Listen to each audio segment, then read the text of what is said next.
कभी सोचा है कि कुछ धातुएं इतनी रंगीन क्यों होती हैं? या फिर जो बड़े बड़े पुल बनते हैं उनमें इतनी मजबूती आती कहाँ से है? इन सब का जवाब छिपा है पीरियोडिक टेबल के डी ब्लॉक में, जिन्हें हम ट्रांजिशन मेटल्स यानी संक्रमण धातु भी कहते हैं। तो आज हम इन्हीं की रहस्यमयी दुनिया में उतरने वाले हैं। तो सवाल यही उठता है कि आखिर इन धातुओं में ऐसा क्या खास है जो इन्हें रंगीन, चुंबकीय और हमारी दुनिया की मजबूत बुनियाद बनाता है। चलिए आज इसी राज से पर्दा उठाते हैं। ठीक है, तो शुरुआत करते हैं कुछ सुरागों से। इन तत्वों की कुछ अनोखी सुपर पावर्स या कह लें कि खासियतें हैं जिन्हें हम एक एक करके समझेंगे, और यही हमें इनके असली राज तक ले जाएंगी। इनकी पहली और सबसे कमाल की खासियत है रंगों की दुनिया बनाना। जी हाँ, ये रंगीन कंपाउंड्स बनाते हैं। जरा सोचिए, नीलम के नीले रंग के बारे में या पन्ना के हरे रंग के बारे में। ये खूबसूरत रंग इन्हीं धातुओं की वजह से तो मुमकिन है। तो सवाल है, ये रंग आते कहाँ से हैं?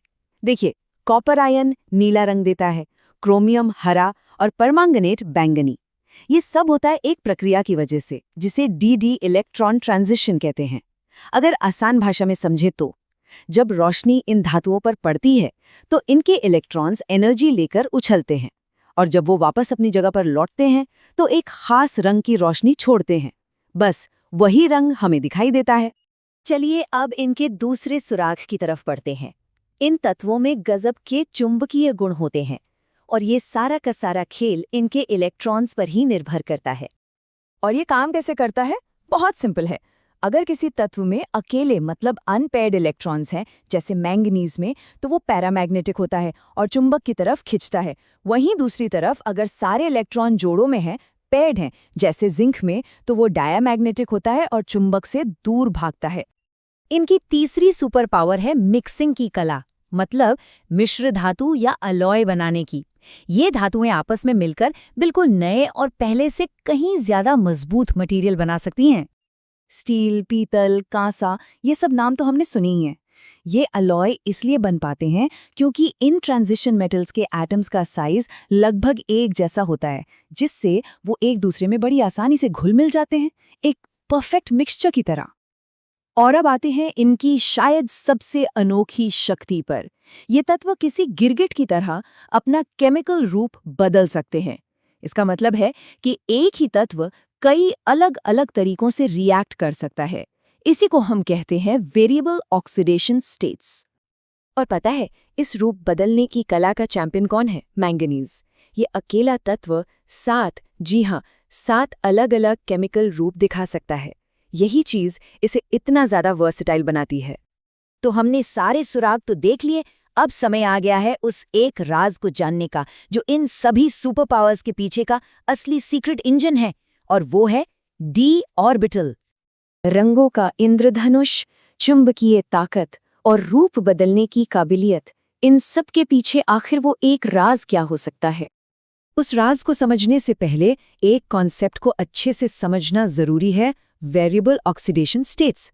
इसका सीधा सा मतलब है किसी तत्व की वो क्षमता जिससे वो अलग अलग संख्या में इलेक्ट्रॉन खोकर कई अलग अलग रूपों में मौजूद रह सकता है। इस रूप बदलने की क्षमता का कारण इनके इलेक्ट्रॉन के स्ट्रक्चर में छिपा है। इसे ऐसे समझते हैं, इन तत्वों के पास एनर्जी के 2 फ्लोर होते हैं, एक बाहरी ns फ्लोर और एक अंदरूनी n-1d फ्लोर।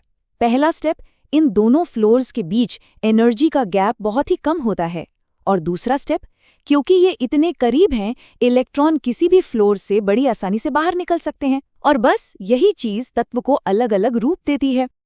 तो सबसे जरूरी बात, इन सभी गुणों की, चाहे वो रंग हो, चुंबकत्व हो या रूप बदलना हो, इन सब की जड़ में एक ही चीज है, आंशिक रूप से भरे हुए डी ऑर्बिटल्स। असल में यही वो सीक्रेट इंजन है जो उन सभी सुपर पावर्स को एनर्जी देता है जिन्हें हमने अभी अभी देखा।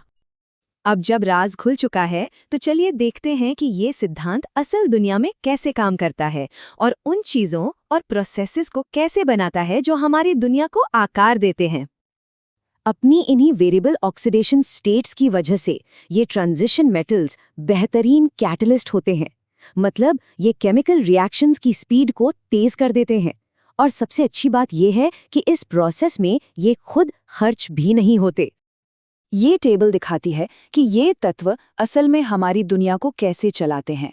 देखिए, हेबा प्रोसेस में लोहा इस्तेमाल होता है, जिससे खेती के लिए खाद बनती है, और सल्फ्यूरिक एसिड बनाने में वेनेडियम पेंटॉक्साइड, जो न जाने कितनी इंडस्ट्रीज की जान है। अब बात करते हैं इनकी फिजिकल स्ट्रेंथ की। मजे की बात यह है कि वही डी ऑर्बिटल इलेक्ट्रॉन जो रंग और चुंबकत्व के लिए जिम्मेदार हैं, वही इनके एटम्स के बीच में बहुत ही मजबूत मेटालिक बॉन्ड भी बनाते हैं।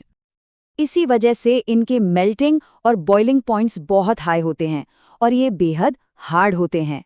यही गुण इन्हें कंस्ट्रक्शन और इंजीनियरिंग की रीढ़ की हड्डी बनाता है, जैसे स्टील में मौजूद आयन कार्बाइड। तो आखिर में एक सवाल छोड़ जाते हैं। हमारे शहरों में लगे स्टील से लेकर हमारी गाड़ियों में मौजूद कैटलिस्ट तक, आज के दिन को कितने डी ब्लॉक तत्वों ने मिलकर बनाया है?